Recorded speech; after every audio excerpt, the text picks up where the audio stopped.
Mbola faly miarabantsika indray amin'ny anaran'i Jesosy ary manona ny fiadanan'ny tompo ho aminao sy ny ankonanao indray amin'ity androandroany ity. Mbola fifaliana lehibe anay atao anatin'ny mpikamana atao anatin'ny fiomanana ho any an-danitra indray no mizara amintsika izao fizarana izao ny tenin'Andriamanitra, ny toriteny ihany koa amin'ity androandroany ity. Raha nahitsika teo tao anatin'ny iray volana ambony iny dia nisy ny lohahevitra hoe fibebahana. Ny fibebahana dia atao anatin'ny ray volana manaraka indray ny lohahevitra dia ny fahamasinana araka an'Andriamanitra. Ny fahamasinana araka an'Andriamanitra rehefa maro ireo mpanompon'Andriamanitra izay voatondro ny fanotondra tamintsika teto ny fizarana ho amin'izany hoe ny fahamasinana araka an'Andriamanitra izany. Raha toka ka hoe voazao mihitsy ianao no nanaraka ny page YouTube, misy koa ny chaîne YouTube, misy koa ny page Facebook dia asako sahady ianao raha toka ka hoe any amin'ny page Facebook dia i-like azy dia voir en premier dia hitanao daholo ny rehetrarehetra rehefa mikliky ilay vidéo fotsiny ianao dia mahita ireo karazana fizarana maro samihafa ny fampianarana ny toriteny azonao henona tsara mihitsiny ary ao anatin'ny chaîne YouTube ihany koa subscribe dia atao hoe all dia mahita ihany koa ianao ireo vidéo maro samihafa ny atao amin'ny groupe fiomanana ho any an-danitra, ny fizarana, ny toriteny, ny fampianarana afaka jerenao sy arahanao sady izany. Amen.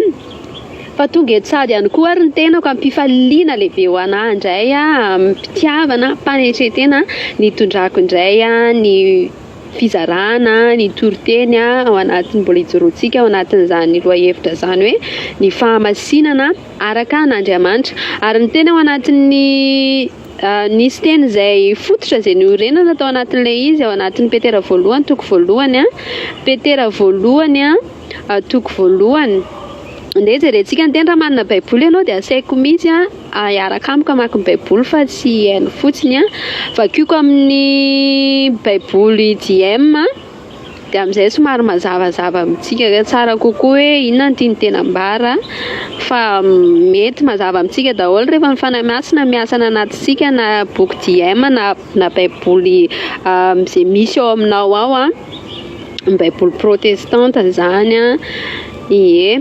Ao anatin'ny Petera voalohany toko voalohany, Petera voalohany toko voalohany andininy 5:10 izay mivaky toy izao ny tena amin'ny anaran'i Jesosy. Fa masina ilay Andriamanitra niantso anareo noho izany aoka ho masina tahaka azy koa ianareo amin'ny lafim-pitondran-tena rehetra. Amen. Masina ozy izy ilay Andriamanitra niantso anareo. Io teny nosoratany io dia soratan'ny apôstôly Petera ho an'ireo kristianina tamin'izany fotoana. Fa matoa mbola hitantsika ny baiboly ankehitriny amin'izao vanim-potoana génération misy antsika izao dia ho antsika kristianina amin'izao vanim-potoana izao ihany koa nanoratana ny baiboly ho antsika ihany koa ary ny fanahy masina no miasa. Tsy nisy ny baiboly raha tsy nisy ny fanahy masina satria no fanan'Andriamanitra nomba sy namena an'ireo olona voatokana anoratra andrafitra n'izany baiboly izany ary ilay fanahy masina izay mbola nomeny ny zanak'Andriamanitra rehetra ihany koa mbola miasa ao anatin'ny zanak'Andriamanitra rehetra, miasa ao anatin'ny olona rehetrarehetra izay tiany asana ampahafantarina indray ny sitrapony androany ka mino fa misy anjara izay ho anao rehefa hiasa ao anatin'ny fonao indray ny fanahy masina amin'ity androany ity hanokatra an'ireo ritsim-pandrenesana rehetrarehetra ahafahanao mandraindray ny hafatra izay tiana ambara amintsika tsirairay avy amin'ity androany ity halalantsika indray ny sitrapony ao anatin'izany hoe ny fahamarinana, ny fahamasinana araka an'Andriamanitra izany. Amen. Araka an'izay teny izay hoe niantso Andriamanitra niantso anareo izany hoe ilay Andriamanitra izany no masina. Ilay Andriamanitra izany dia tena masina. Andriamanitra dia tena masina ary tena masina Andriamanitra. Tena masina Andriamanitra. Dia ilay niantso anareo izy ilay niantsony. Ilay niantsona an'ireo olo-boafidina no ilazany hoe aoka koa masina tahaka an'izany ianareo. Andehantsika hijery somary zarantsika ny fizarana kely, asiantsika fizarana kely roa na telo eo ity aty toriteny izay hoentiny ity ny fahamasinana araka an'Andriamanitra. Asiantsika étape 1-2 ao anatin'izao dia izay rehetra hitaritan'ny fanahy masina antsika eto. Teboka voalohany aloha dia hijerentsika ao anatin'izany hoe ny anatsona an'ilay olom-boafidy aloha hoe ohatrany ahoana moa zany fiantsonan'ilay olom-boafidy zany, iza no nalazaina olom-boafidy ho an'ny olona rehetra ve zany, ahoana ny ainana an'izany, ahoana zany, inona zava-bita tao ny ainana an'izany zavatra rehetrarehetra. De ireo antsoina hoe olom-boafidy ireo de ao anatin'ny petera voalohany toko faharoa indray tsika no hijery teny tsy lavitra fa akaiko ihany raha amin'ny baibolinao no jerena. De petera voalohany toko faharoa andiny fasivy de hoy izy amin'ny anaran'i Jesosy: fa ianareo kosa dia taranaka voafidy, fanjakana mpisorona, firenena masina, vahoaka natao ho fananan'Andriamanitra, mba hitory ireo asa lehibe vitan'Andriamanitra izay niantso anareo hiala tamin'ny aiziny ho any amin'ny fahazavana mahagaga. Amen. Ny niantsony an'ireo kristianina sy ireo kristianina izay voantso ao amin'ny Kristy olona voafidy olona voatokana ho an'Andriamanitra ireo dia natsoina hoe taranaka voafidy, olona voafidy zany, fanjakana mpisorona ho an'Andriamanitra, firenena masina, vahoaka an'Andriamanitra, olo masina. Zay ireo kristiana ireo. Kanefa io teny io tsy ho an'izy ireo ihany fa ho azy ho anao ilay kristiana nateraka tamin'ny fanahy tamin'ny alalan'i Jesosy Kristy. Rehefa ozy ny tena anatin'ny Jaona toko fahatelo any hoe rehefa niteny Jesosy hoe raha tsy ateraka indray ozy izy ny olona dia tsy ahita ny fanjakan'Andriamanitra, dia tsy azo Nikodemosy ilay izy, dia nambaran'i Jesosy taminazy hoe izay ateraky ny nofo dia nofo ary izay ateraky ny fanahy dia fanahy.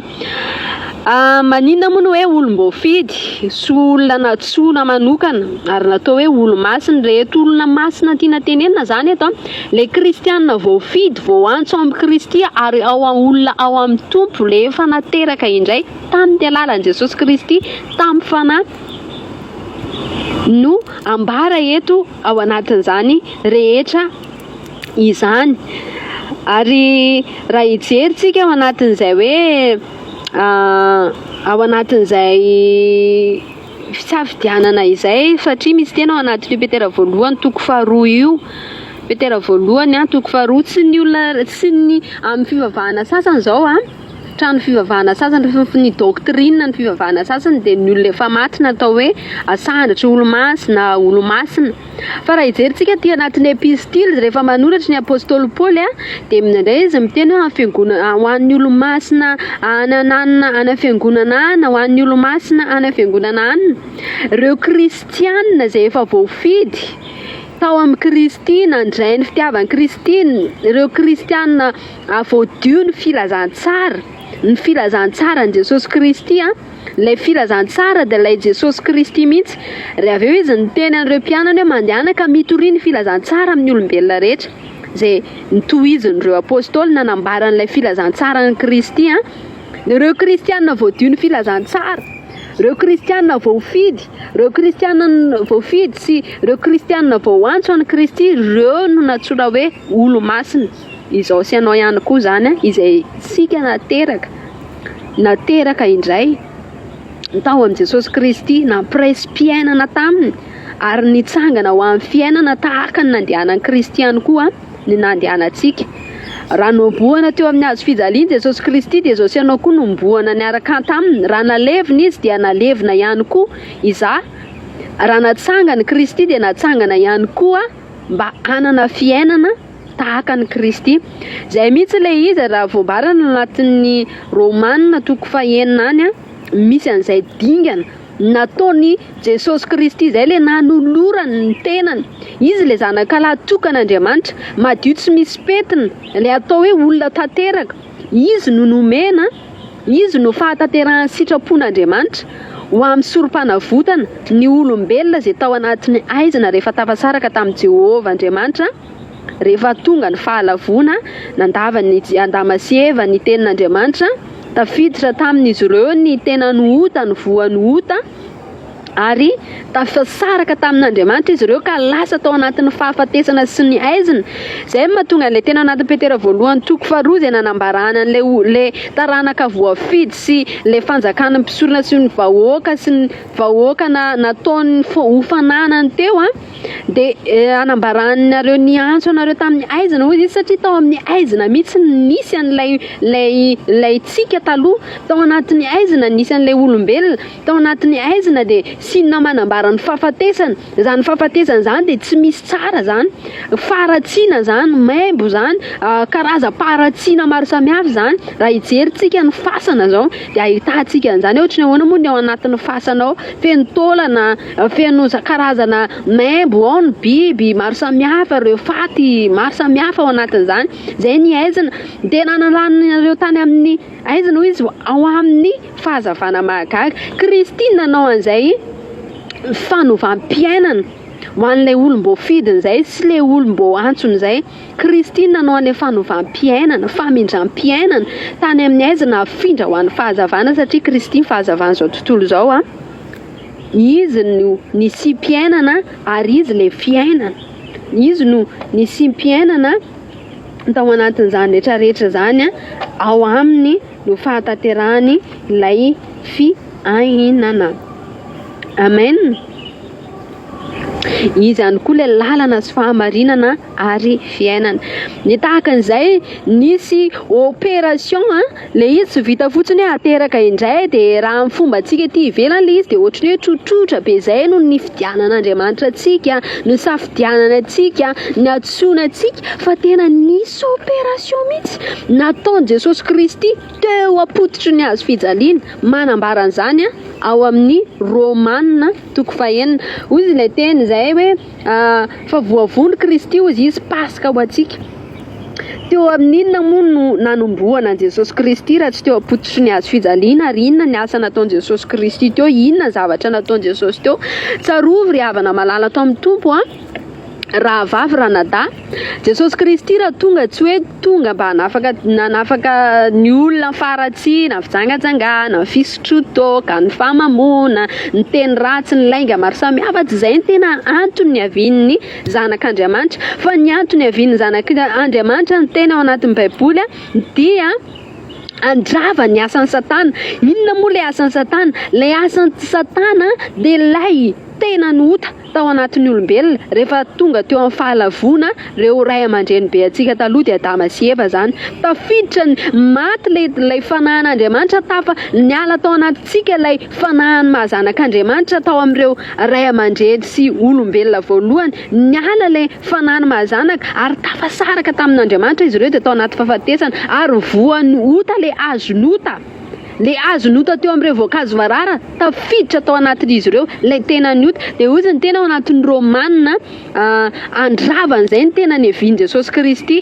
Tsy andravany le fruit ety ivelany fa tena motika sy andravany le fakany le azo ao anaty, satria raha hamono azo anankiray ianao dia tsy le voany no tazana ingotanao tsikelikely. Raha misy hazo maniry anankiray zao dia ny voan'le izy mamoaka biby ratsy. Isaky misy voany voaka zany le izy dia misy olitra, misy bibikely, dia simba tsy mitsy ahitana vokatra mihitsy le hazo. Dia inona zavatra atao raha hikarakara n'iny hazo iny? Dia anany fakany, ny fotony no mila karakaraina, any mila jerena. Raha hazo anankiray izay mety ahiahinao fa hianjera ka hanimba olona, hanimba tranon'olona, dia tapahana any amin'ny fakany tsy haniry mihitsy, ngotana mihitsy tsy haniry ny hazo iny. Amen. Hoy tena ao anatin'ny Romanina ny zava-bitan'i Kristy teo amin'ny hazo fijaliana tsy moramora foana hoy ao nanafahan'i Jesosy Kristy. Aso anao ry havako malala ny mission nataon'i Jesosy amintsika endrika ety ivelany ho izy dia ohatry hoe moramora hoe mandray an'i Jesosy tompo sy mpamonjy eo amin'ny fiainako dia mibebaka dia raisiko ny fanahy masina dia manao an'ity karazana dingana sy fombafomba maro samihafa ty. Ny olona maro samihafa fa tena ny olona izay tena nandray am-po ny fitiavany Kristy ary ny aiky sy nampiraisina nomboana ny araka taminy teo amin'ny hazo fijaliana izay ihany no afaka manana fiainana ao amin'ny Jesosy Kristy ary afaka mandeha fiainam-baovao ao amin'ny Jesosy Kristy. Hoy tena ao anaty Romanina toko 9 andininy efatra hoe andiny fahatelo hoe tsy fantatrareo va amin'ny anaran'i Jesosy, tsy fantatrareo va fa na iza antsika no efa natao batisa ho amin'ny Kristy Jesosy dia natao batisa ho amin'ny fahafatesana. Koa niarana levina tamin'ny batisa ho amin'ny fahafatesana isika mba ho tahaka ny nananganana ny Kristy tamin'ny maty, tamin'ny voninahitry ny iray no andehanantsika kosa amin'ny fiainam-baovao. Alléluia, amen. Tsy misy olona afaka sasy teny laza hoe mandeha fiainana vaovao amin'ny Kristy raha tsy olona efa niaraka nomboana tamin'i Jesosy Kristy teo ampototry ny hazo fijaliana. Izay mahatonga antsika manao batisy, ny antsika symbole fotsiny ny ivelany iny, fa ny Jesosy Kristy tena nalevina mihitsy satria symbole batisa ohatry ny hoe fanantevenana an'ilay ota.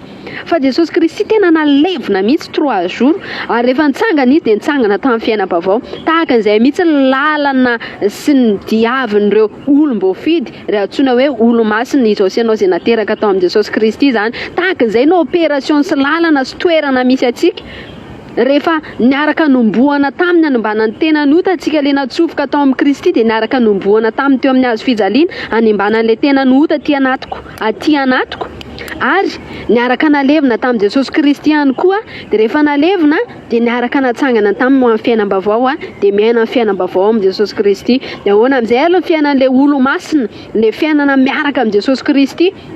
Ahoana amin'izay fiainan'ireo olo-masin'ireo raha nambara teo ny Petera voalohany toko voalohany andininy 15 teo hoe ary aoka ho masina ihany, ary aoka mba ho masina tahaka an'izany koa ianareo izy raha le Petera teo ny jerentsika dia hoe dia aoka ho masina tahaka an'izany koa ianareo izy le Petera voalohany toko voalohany andininy 15 hoe aoka ho masina tahaka azy koa ianareo amin'ny lafy mpitondran-tena. Voalohany indrindrany aloha araka ny teny hoe fa fahasoavana namonjena anareo tsy avy aminareo izany fa fanomezana avy amin'Andriamanitra, tsy avy amin'ny asa fa ndreo isirehare. Kristy masina sy mendrika ary marina, mahamasina sy maha-olo-masina anahy dia tsy ny zavatra nataoko ivelany. Fa raha ny zavatra nataoko zany tsy ninona ezakezaka ety ivelany nataoko dia tsy mahamarina ary tsy mahamasina sy mahamendrika maha-olo-marina io anatria an'Andriamanitra zany. Fa ny maha-olo-masina sy mahamendrika anahy anatria an'Andriamanitra dia rehefa mijery ahy izy tsy amin'ny lafiny fitafiako na amin'ny lafiny fomba fiteniko sy ny fihinako, fa raha mijery ahy izy dia ahitany voan'ny Kristy ve ao anatiko, misy ny fanahy zanaka ve ao anatiko ary manana an'ilay tomboka seza nanamasinana ahy ve za dia ny fanahy masina. Na misy olona avy tamin'ny teraka mbola kely ary izy ka tsy nanao ninina mihitsy tena hoe endry be tahaka an'ireo virgine 5 adala. Zany izy hoe virgine tsy nikasihana lehilahy zany, fa rehefa tsy manana an'ilay tomboka sy fanany mazanaka dia capable foana eo anatria an'Andriamanitra. Amen. Noho izany mahamasina anahy dia tsy izaho sy ny nataoko fa Kristy, ny vitan'ny Kristy, ny fanahiny mazanak'Andriamanitra ato anatiko. Dia ozy izy hoe anatin'ny asan'ny apôstôly ihany hoe ianareo ozy izy dia andray ny ianareo ozy izy dia andray ny fanomezana dia ny fanahy masina zany. Dia ny fanahy masina zany io le fanahy fahamarinana. Rehefa io le fanahy fahamarinana izay nanamasinana sy ho anao olo masina rehefa nandray an'ilay fanahy masina amin'izay. Tsika hijeran'izany ao anatin'ny Jaona toko faha 9, Jaona toko faha 9, Jaona toko faha 9, Jaona toko faha 9 dia ozy izy hoe manambara izy hoe iza moa io fanahy masina io. Dia ozy izy hoe fa rehefa tonga ny fanahy fahamarinana dia izy no hitari-dalana anareo amin'ny marina rehetra, satria tsy teny avy amin'ny tenany izy fa izay rehetra horeny no lazainy ary ny zavatra ho avy aza dia ambarany aminareo. Ny fanahy fahamarinana no hanome voninahitra ahy satria andray avy amin'ny izay ananako izy anambara izay aminareo. Izay rehetra ananany raiko dia ahiko ka izy izany no ilazako hoe andray avy amin'izany ananako ny fanahy ny fahamarinana ary hanambara izany aminareo. Amen. lay fanany fahamarinana amin'izay zany no niraisin'ireo olo-mason'ireo ary ao anatiny ampafantatra an'izy ireo amin'izay amin'ilay tena amin'ilay hoe mifitondran-tena nareo rehetra ny zavatra tiana tenenina zany eto ilay endriky ny fahamasinana araka an'Andriamanitra aloha dia Kristy ao anatinareo ny fanahany mahazana ary ilay fanahany fahamarinana mitarika antsika amin'ny lalan'ny fahamarinana mampafantatra antsika amin'ny lalan'ny fahamarinana satria izao sy anao ihany koa na dia eto amin'izao tontolo izao dia afaka ny anana ny sainy Kristy afaka ny anana ny saina tahaka ny ao amin'ny Kristy izao sy ianao ao anatin'izany rehetra izany ny safidianana sy anao zany dia tahaka ny safidianan'Andriamanitra ny zanak'Israely tamin'ny fotoana andro ihany no ny safidianana sy anao ho olom-boafidy ho firenena masina ilaina azy tahaka ny fananana sarobidy eo am-pelantanan'Andriamanitra izao sy anao tahaka ny fananana sarobidy eo am-pelantanany dia ilay fahasoavana izay nomena sy ao anatintsika io ihany koa dia mampianatra antsika nda sy mampianatra antsika naiky Uny tena ao anatin'ny Titosy miaina amin'izay zany eto le fiainan'ireo olom-boafidy re kristianina le olom-boafidy natsoina olo-masina fanjakana mpisorona ao an'Andriamanitra izao sy anao zany rehefa vita zany zay le etapy nanafahana antsika lay fanaovam-piainana zay nataon'i Jesosy Kristy dia mampianatra antsika ihany koa anda amin'izay lay fanahy masina le fanahy ny fahamarinana atao anatintsika ato dia andany filana nofo filankarena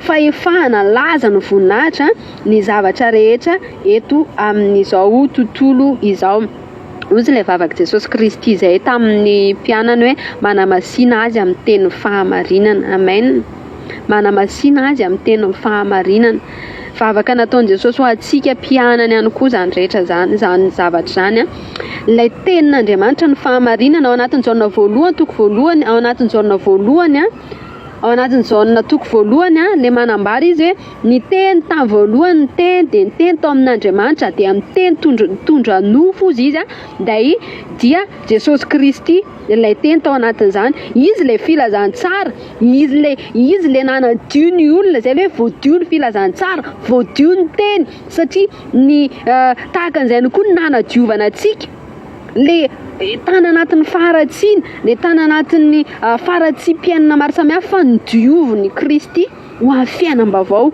olo-masina ny diovina tamin'ny alalan'ilay teny izao tsy anao mo tonga olo-masina dia manana n'ilay imaziny ilay zanak'Andriamanitra manana maso n'ilay zanak'Andriamanitra manana n'ilay maso fahamarinana izao tsy anao mitondra antsika ao anatin'izay fahamarinana izay lasa mahita antsika hoe ny fahamarinana sy ny tsy fahamarinana afaka mandasy afaka ny anaiky tsy niezakintsika fa lay fanahan'Andriamanitra ao anaty tsika izao sy anao ohatra fotsiny andeha tsika jery tena ao anatin'ny Titosy mba hananantsika toe-panahy araka an'Andriamanitra hozy izy ao anatin'ny Titosy jery tentsika ao anatin'ny Titosy Titosy toko faharoa ny andin'ny faha-raika ambin'ny folo sy ny faharoa ambin'ny folo amin'ny anaran'i Jesosy hoe fa Andriamanitra efa naneho ny fahasoavana izay loharanom-pamonjena ho an'ny olona rehetra izany fahasoavana izany dia mitay izany tsika handany toetra tsy miraran'Andriamanitra sy handany filana izao tontolo izao fa ho velona mahafetena sy mandala ny rariny ary tia fivavaka mandritra izao fiainana ankehitriny izao lasa tonga atsika lasa tonga asianao zay ozy izy hoe efa nanana ny fahasoavana loharanom-pamonjena ho an'ny olona rehetra izany fahasoavana izany dia mitaizatsika handany toetra tsy miraran'Andriamanitra zany hoe toetra tsy miraran'Andriamanitra tsy mivakiloha handany filana izao tontolo izao zay toetra manohatra an'Andriamanitra rehetra atonga atsika halalana zany zay zavatra endrika manohatra an'Andriamanitra ary ho velona mahafeny tena sy mandany rariny ary tia vavaka mandritra izao fiainana ankehitriny izao tonga antsika ihany koa anana fifandraisana amin'Andriamanitra, anaiky ny zavatra tsy rariny afeny tenantsika, anana koa fifandraisana amin'ny hafa ary toe-panahy araka an'Andriamanitra dia ny fifandraisana amin'Andriamanitra. Ary tsika raha tsy manana fifandraisana amin'Andriamanitra, tsy hahalala ny sitrapon'Andriamanitra, tsy hahafantatra an'ilay teny fahamarinana amin'ny alalan'ny vavaka, amin'ny alalan'ny fianonan'ny toriteny, izay ilay teny izay hoe ny fanotenan'Andriamanitra ny finoana ozy izy dia avy amin'ny toriteny, ary ny toriteny koa dia avy amin'ny tenin'ny Kristy. Ny toriteny izay tenin'Andriamanitra, ny tenin'Andriamanitra rehetra, ny baiboly, ny famakiantsika baiboly, tsika tsy afaka ny laza mihitsy hoe alala ny sitrapon'Andriamanitra raha nahafantatra hoe taritiny fanahy tsika raha ny baibolintsika aza mikatona, tsika tsy mamaky baiboly mihitsy. Fa mety ho fanahy mamitaka mitarika antsika raha milaza tsika fa nisy fanahyn'Andriamanitra mitarika anahy, misy fanahy miresaka aminahy, nefa ny baiboly ary tsy sokafantsika mihitsy, tsy mandalina tsika ny tenin'Andriamanitra, hoana ny halalantsika ny sitrapony, sy halalantsika n'ilay Andriamanitra izay tompontsika.